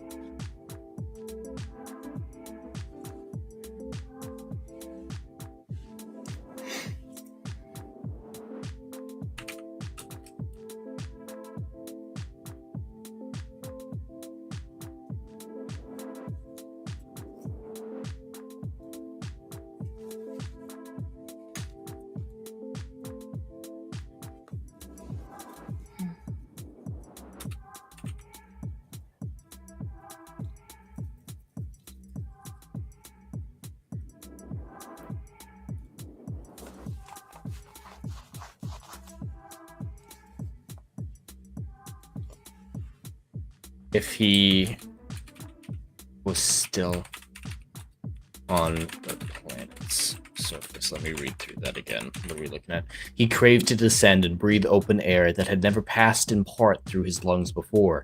Yet the looming silhouette of this hulking moon, near half the mass of the planet itself, could not be ignored. In 4 short days, running 17 and a half Earth hours, the moon would turn to face its parent planet, unmasking. I'm just going to do parent. Unmasking, showing its terrible visage in full.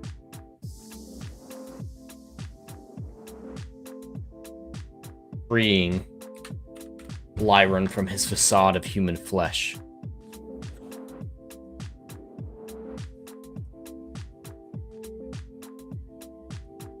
If he was foolish enough to be on the surface.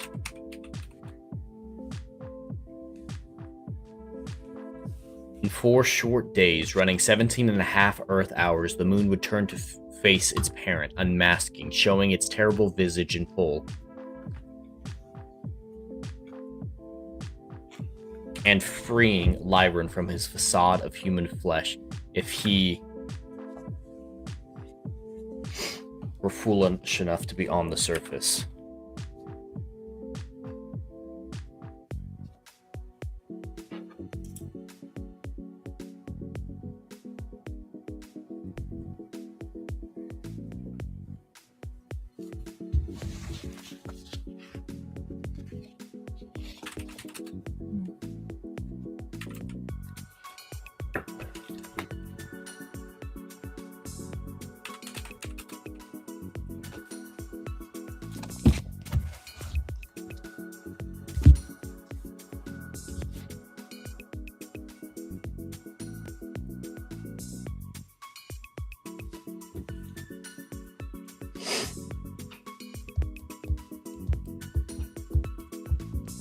Alright, he's arrived at the planet, chooses to go down. Okay. And that'll be the end of the chapter.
Legatus, I do hope the chat suggestions have not slowed down your writing process too horribly. No, you guys are making great suggestions, especially you, Legatus. So I absolutely appreciate it. It's helping keeping it going rather than slowing it down before the lunar cycle. I think I'm gonna clinch off this chapter and probably call the stream there.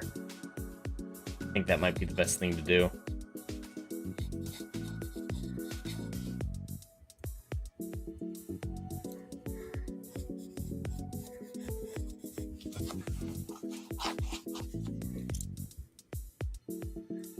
And it looks like we are calling it the Karma Sutra.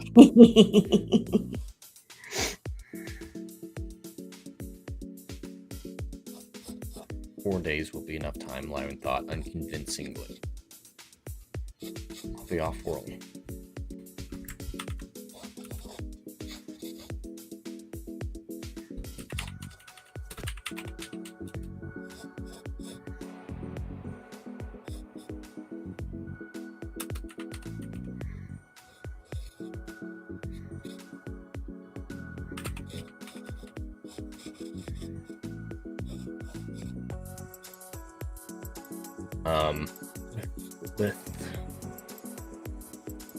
With these hollow words providing only meager fortification,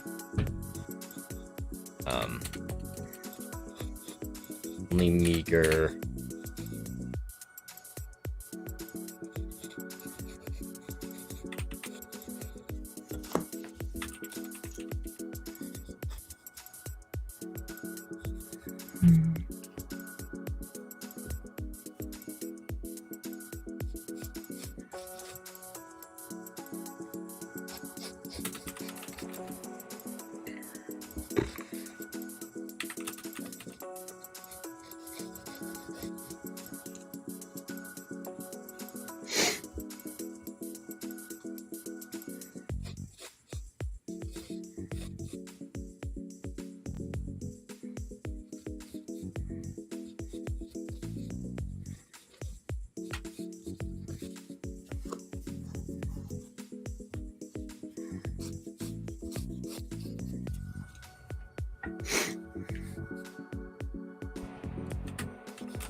he kept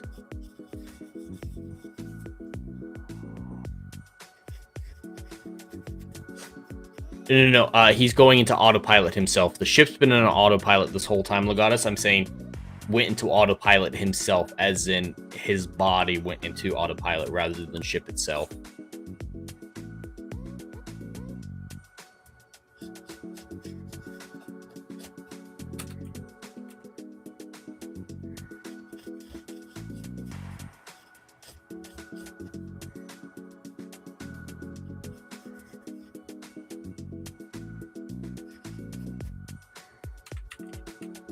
Oh, I don't think to add anything there.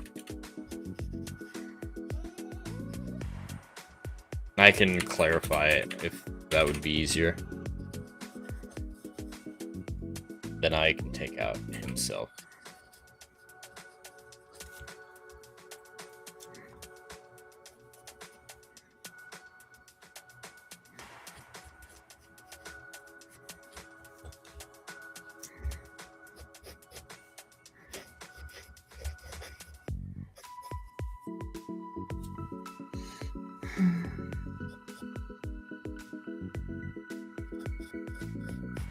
I think it might be a little too complicated if I give him a drop ship, so we'll have him go down.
So hard to build.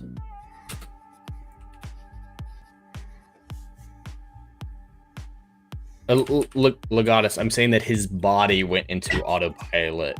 So yes, he's going to pilot the ship when he's ready for that. But I'm saying that he's in autopilot. I'm not talking about the ship. I'm talking about his body. That's why I added in Lyron's body went into autopilot. I know what auto means.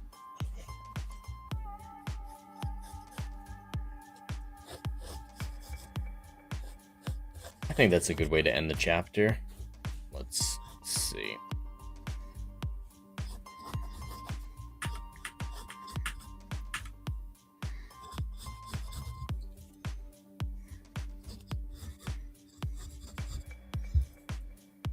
I think you're overcomplicating it a little bit, Legatus. If I say Lyron's body went into autopilot, most people are going to know that means that he's not consciously paying attention to the actions that he's taking. And that's why I added in the reference to muscle memory as well.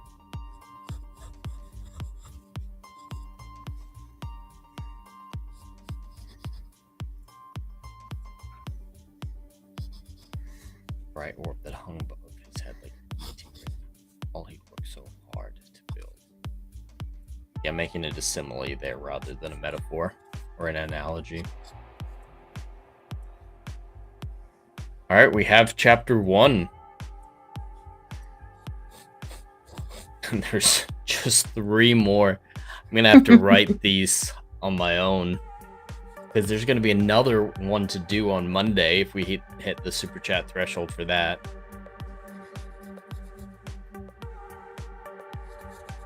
How are you doing, Rachel? Funny. I'm okay. I'm just trying to draw out a boar. I have an idea, because you made this world like really lush with flora. Mm-hmm. So my idea of like a mutant boar that would probably live on this planet would be more like he's overgrown with like moss and branches, and his tusks are more like branches that are coming out. So it's distinguishable enough from like an earth boar. It definitely looks more alien. And maybe he's like frothing at the mouth, very mad. But I kind of like this idea of like it's so lush with flora that the flora even grows on these creatures. Mm-hmm. No, that would be really interesting looking.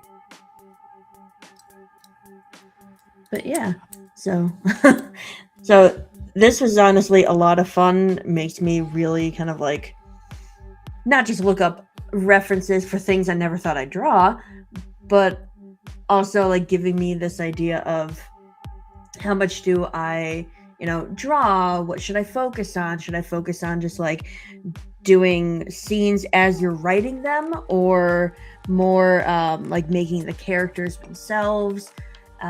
Just kind of getting this idea of what do I draw? How much do I draw? How do we kind of like marriage those concepts together to where this like these creatures or scenes or whatever are like definitely depicting the story you're writing. But this was a really fun challenge, and I hope this coming Monday, whatever story gets made, we also get to do more art for it, and we get to expand it out. And like you said, it's a good exercise of writing to deadlines. How much can you write in this time? How much can I draw in this time? But I really enjoyed it. I like chill streams. Yeah, this was very laid back and chill. Hail Weasel over on the YouTube side. Legatus is trying to confirm the characters are robots so we can feel represented. Yes, the bot supreme. Trying to make sure. So, do you want to keep going, Rachel, or do you think this is a good point to call it for the night? I'm good either way. If you'd like to call it, that'd be fine for me. So what I'll do is I'll just keep drawing these. What I'm gonna do is after I make these sketches, maybe instead of doing the like cover art scene, I just make these characters, and then I'm gonna make my own video on my channel, just fleshing them out, giving them more color and definition and just finishing touches, and then I'll put that video up on my channel. Awesome. So yeah, I think we're gonna call it quits here. Let's switch back over to the other scene and turn off the music. There we go. All right, and I'll turn off the captions as well. We don't need that right now. So as of right now, because of Tabitha's generous contributions, the title of this book is still Karma Sutra. So I love it. Weasel just came in. So the rule is high super chat. He gets to name the story, and so with a $5 super chat, we got Karma Sutra. So if you have another suggestion, please rescue us, please. $6. That's it. But so yeah, with Karma Sutra, we got through the first chapter. We're gonna have to play around with this. This was our first time trying the story forwards, and Rider Flight was the first time we tried the chat choose your own adventure segment. So it's going to evolve as we figure out what we're going to do. I think for this one, I'm going to spend a lot of the day tomorrow finishing it out and getting it up for members, because I don't want to start stacking up multiple projects at once. That might be a little bit too much to handle. So what we may end up doing is just doing the chat choose your own adventure, and if we hit the threshold, we'll do the separate stream, but it'll just be a one like this where you see the start of the process, and then members will be able to see the final products. I think that'll work out the best. That way we're not on here for 12 hours or doing 5 streams throughout the week and doing nothing else but write these short stories and do this art all the time. So we'll play around with it, and we're of course open to suggestions of how people would like to see us handle this, because at the end of the day, there's a reason it's called Chat Choose Your Own Adventure. This is your guys' story. So the way that you guys want it presented absolutely is important to me. So whatever you guys think will be fantastic. Dr. Rachel, would you like to pimp your wares on our way out? Sure. So I'm Dr. Rachel. You can find me online, usually on Twitter at starship_cosplay, on my channel here, Adeline Crafting. For those watching, thank you so much. Hit that bell for notifications. I do all kinds of art videos. I love just making like cosplay things. You can see some of it in my background, like swords and art and shields and stuff I make, or just drawing or recreating masks, like getting cheap, stupid $1 things at a arts and crafts store for kids and then turning it into some kind of monstrosity. It's a lot of fun. I love doing all kinds of art things. It really gets my gray matter boiling, as some might say. So I really appreciate it, and thank you for having me on. This is a nice, fun exercise as well. So just like you say, you're going to finish your story off camera and put it up on your channel. I'm going to do the same thing with my art for my channel. So go ahead, follow Adewale Crafting. These sketches are going to be finalized and made very nice and beautiful, or disgusting, however you want to interpret some of these things. And I'll post that video finishing up the stuff over on my channel. But this, like I said, this was a lot of fun. And going forward, I think it's good. Hopefully, people will want me back to make some more art of whatever crazy stories we come up with. But it was really fun figuring this out with you. Absolutely, and we'll absolutely have you back. The chat doesn't get a say in that. Your art is too good to let wallow on the wayside. So yeah, this, like you said, this was just a great exercise, a chill stream. As I mentioned on Writer Flight, this is a kind of in-between transitional period between books. So I'm not actively writing a 5th book in the Endless Frontiers right now. So this keeps my talent sharp. This makes sure that I don't lose any of my muscle memory or anything like that during the interim between books. So this was just a lot of fun, great for my skill sets to make sure I don't lose anything. And I hope you all enjoyed this. It seems like Legatus definitely did. And we appreciate your inputs. Yes, I appreciate you being involved in this phase of the process. If we could manage to stream the entire process, I would absolutely love to do that. It's just now that we've tested out, realizing that this stream would be like 8 hours, 10 hours long to get the whole thing in, and that's a little unreasonable. So maybe what we'll do is the beginning and the end. So maybe next week, Endless Frontiers can or not the Endless Frontiers, that the Writer Flight podcast can be extended on later on Monday night or something like that. Do the first chapter, then during the week I get most of it done, and then we can finish out the story and review it on the Saturday show. That might be a better way to do it in future, but we'll see, play around with the different options and see what everybody else is enjoying. For myself, everyone can find me at Endless Frontiers on YouTube for this week. I don't know what all our plans are for streaming, especially with Adam the Renaissance Nerd and the holiday schedule going on. But I will be playing a game tomorrow night, whether or not that's finishing out Spider-Man 2018 or a co-op game with Adam. We're trying to figure out something for that. So that'll be sometime later on tomorrow night. And then Writer Flight Monday at 2 p.m. Eastern, and gaming streams throughout the week until we do or don't do Saturday Night Drive-In. I need to confirm with Adam what our plan for that is. And besides that, please check out endlessfrontierbooks.com to get an exclusive short story, The Brighton Pacification. It's a prequel short story to the first novel, the Jovian Abyss, that will be released in the Endless Frontiers. It is currently available through the end of the month for 50% off. It'll be available for just $1. The short story is available for just $1. Legatus, did you play Christmas Day? I can't find the stream. Yes, I did play Tomb Raider. I actually sped run that game in 4.5 hours. You can find it probably in the playlist section under gaming streams, because all my gaming streams go unlisted when they're done. But Legatus, yeah, you should be able to find it in the playlist section. Other than that, that's all I have. So if you enjoyed this stream, please consider liking, sharing, and subscribing. The more support this channel gets, the closer we are to publishing the Endless Frontier novels. Until then, thank you so much for watching. Have a stellar day and stay curious. There isn't time for an alternative. Venturing out into the unknown doesn't have to be frightening. To push the boundaries of the known with the never conceived of. Today the world will remember who we are and never forget it.